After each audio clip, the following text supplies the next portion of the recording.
তো hello dear experience, welcome back to informer Harun YouTube channel. Informer Harun YouTube চ্যানেলে তোমাদের সবাইকে স্বাগত জানাই। তো আজকের ভিডিওতে আমি আলোচনা করব তোমরা যারা ডাব্লিউবিপি কনস্টেবল বলো, ডাব্লিউবিএস সাব ইন্সপেক্টর এবং KP constable, KP sub inspector এই সমস্ত পুলিশ জবের জন্য তোমরা প্রিপারেশন নিচ্ছ, তোমাদের জন্য আজকে আমি নিয়ে এসেছি 30 ডেজ স্টাডি প্ল্যান। এই তোমরা যারা বিগিনার রয়েছো বা তোমরা যারা অলরেডি 1-2 বছর তোমার এক্সপিরিয়েন্স রয়েছে, তোমরা এক্সাম দিয়েছো, 1-2টো অ্যাটেন্ড দিয়েছো, তোমাদের সবার জন্য কিন্তু এই প্ল্যানটি তোমাদের কাজে লাগবে। বিশেষ করে যারা বিগিনার রয়েছে তোমাদের কিন্তু আরো সব থেকে বেশি করে কাজে লাগবে। তাই অবশ্যই ভিডিওটি তোমরা প্রথম থেকে শেষ অবধি দেখবে, ভিডিওটিতে কোথাও স্কিপ করবে না, তাহলে তোমাদের সমস্ত রকম ডাউট, সমস্ত ধরনের প্রবলেম তোমার 90 দিনে তোমরা কিভাবে পড়বে সেটা কিন্তু তোমাদের ক্লিয়ার হয়ে যাবে। তো দেখো, এই 90 দিনের স্টাডি প্ল্যান যদি তোমরা বানাতে চাও, সবার প্রথম তোমাদেরকে করতে হবে কি, সিলেবাসটাকে ভালো করে আন্ডারস্ট্যান্ডিং করতে হবে। তার কারণ সিলেবাসের মধ্যে কি কি রয়েছে বা কি কি সাবজেক্ট রয়েছে মোর অন লেস তোমাদের কিন্তু প্রায় সেমই থাকে। যেমন তোমাদের থাকে অ্যারিথমেটিক, তারপরে থাকে তোমাদের রিজনিং, তারপরে হচ্ছে জিকে, জিএস, এর সাথে কিন্তু কারেন্ট অ্যাফেয়ার্স থাকে, আর তোমাদের ইংলিশ থাকে। মোর অন লেস কিন্তু তোমাদের থাকেই, এই 4টা টপিক তোমাদের কাছে ইনক্লুড কিন্তু থাকেই।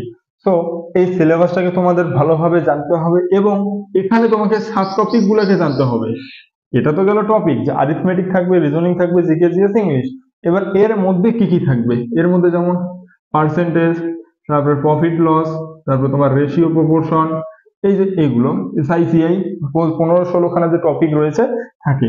সেম ওয়েতে তোমাদের রিজনিং থাকে, নাম্বার সিরিজ, অ্যানালজি, তারপরে হচ্ছে তোমার ব্লাড রিলেশন, এরকম করে এখানেও কিন্তু 15-16 খানা টপিক থাকে। তারপরে জিকে জিএস এর ক্ষেত্রে যেমন জিকের মধ্যে তোমাদের হচ্ছে স্ট্যাটিক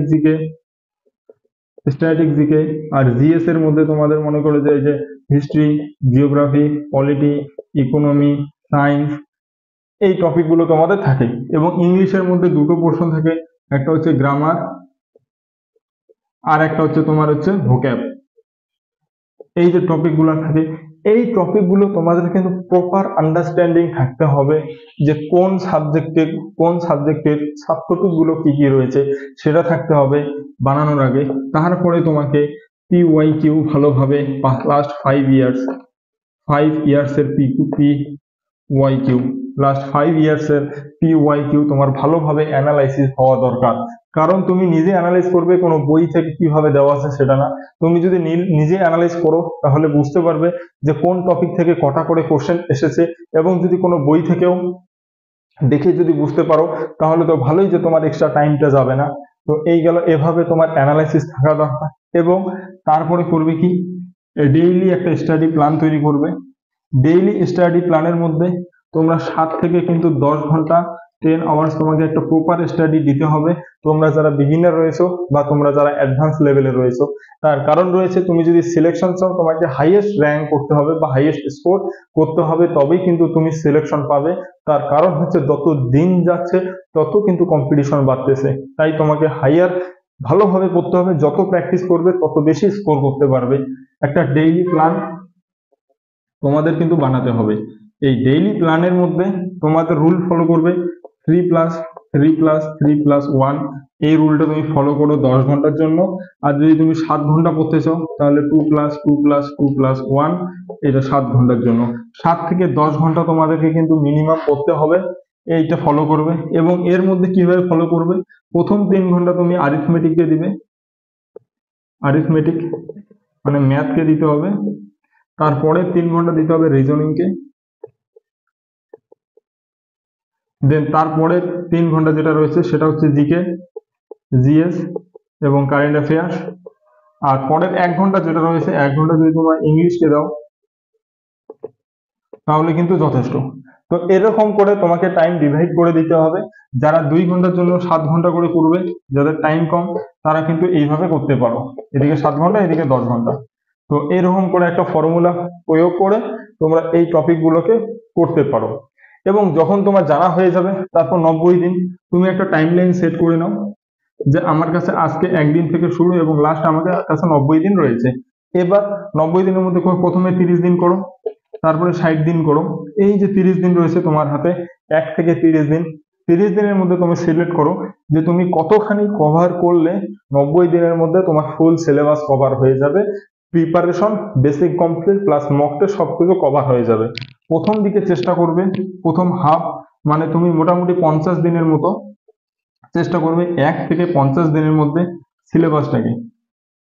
সিলেবাসটাকে তোমরা যারা বিগিনার রয়েছে তোমরা যদি 10 ঘন্টা করে করো, প্রত্যেকটা সাবজেক্ট অ্যারিথমেটিকের জন্য যদি 15টা টপিক থাকে, একটা টপিককে 3 দিন করে দিলেও কিন্তু তোমার 45 দিনে অ্যারিথমেটিক শেষ। তো সেম ওয়েতে রিজনিং এ কিন্তু 45 থেকে 50 দিনের মধ্যে তোমাদের শেষ হয়ে যাওয়ার কথা।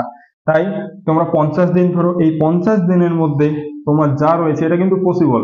50 দিনের মধ্যে তোমার অ্যারিথমেটিক রিজনিং কিন্তু কভার হয়ে যাবে এবং ইংলিশও কভার হয়ে যাবে, এবং বাকি যে তোমার কাছে টাইমটা থাকবে জিকে জিএস পড়ার জন্য সেটা অলরেডি তুমি মাঝে মাঝে পড়ে যাবে ফাঁকা টাইম নিয়ে।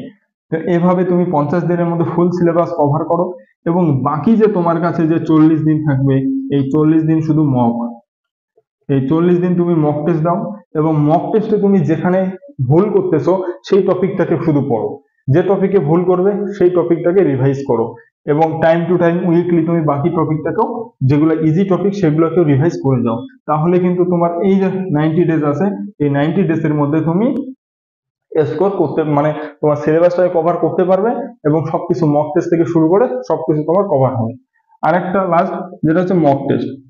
এই মক টেস্টের ক্ষেত্রে তোমার দুটো জিনিস দেখতে হবে, একটা হচ্ছে অ্যাকিউরেসি, আর একটা হচ্ছে তোমার পারফরমেন্স। যখন তুমি পড়া শুরু হবে, 30 দিন পার হয়ে যাবে, তখন থেকে তুমি সেকশনাল মক টেস্ট দেওয়া শুরু করবে প্রত্যেকটা টপিকের উপর। তারপরে যখন তোমার মোটামুটি সিলেবাস শেষ তখন তুমি ফুল লেন্থ দেওয়া শুরু করবে।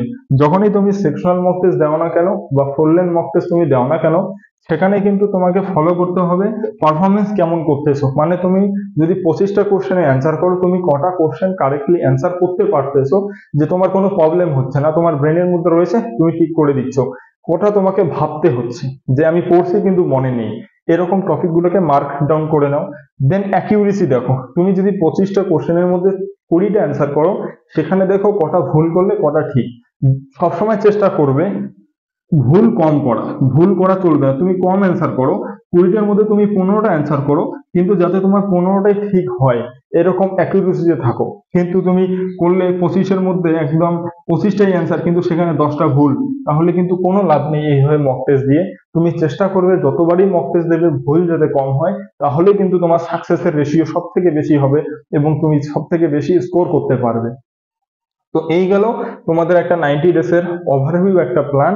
ভিডিওটি যদি তোমাদের হেল্পফুল বলে মনে হয়ে থাকে তাহলে অবশ্যই একটা লাইক দিবে, এবং এই ভিডিওটি বন্ধুদের সাথে শেয়ার করবে, এবং চ্যানেলটিকে সাবস্ক্রাইব করবে ফার্দার এইরকম ভিডিও, ইনফরমেটিভ ভিডিও পাওয়ার জন্য।